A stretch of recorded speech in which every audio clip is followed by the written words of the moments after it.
You know, there's no way around it. When San Francisco Giants GM Brian Sabean made his harsh comments about Florida Marlins reserve Scott Cousins more than a week after Cousins' violent home plate collision with Giants catcher Buster Posey, ending Posey's season and possibly putting his career at risk, that was just irresponsible. With all the time that passed after what many inside and outside Major League Baseball called a hard but a clean play, Sabean had to be aware of the death threats Cousins had received. How could he not know? Especially when you consider MLB security had to step in to help ensure Cousins' safety. And knowing that some idiots out there take the game of baseball so seriously and have a life so clearly out of whack that they would threaten to kill someone over that play makes Sabean's comments all the more egregious.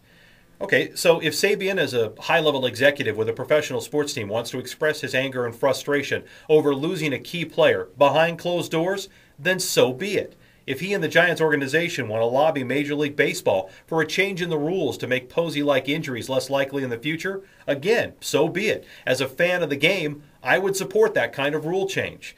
But for Sabean to take the path he chose, to assert we would all be happier if Scott Cousins never played in the big leagues again, to make a veiled but a public threat of retribution, and suggest Cousins, who's a Northern California resident, should never be welcome here again, that is just unacceptable.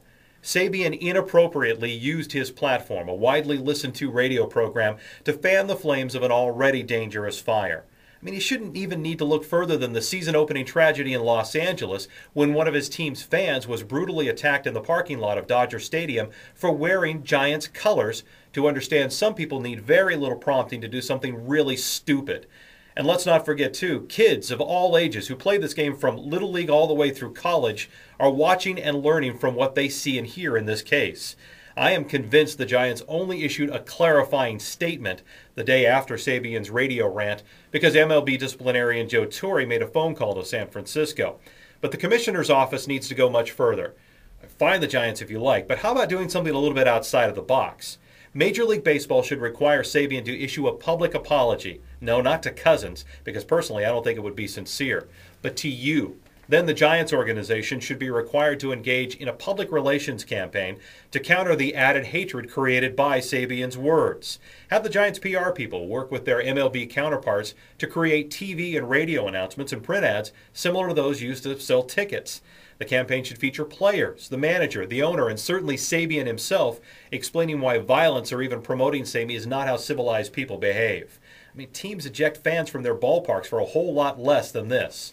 Look, if a Giants pitcher wants to send a message to Scott Cousins with a fastball to the ribs during a future at-bat, I'm okay with that. I mean, I even enjoy the occasional baseball because that is old school. But Sabean has taken it up a notch with a public call for Cousins' head, and that's something even old schoolers should not condone. I'm Tim Lantz.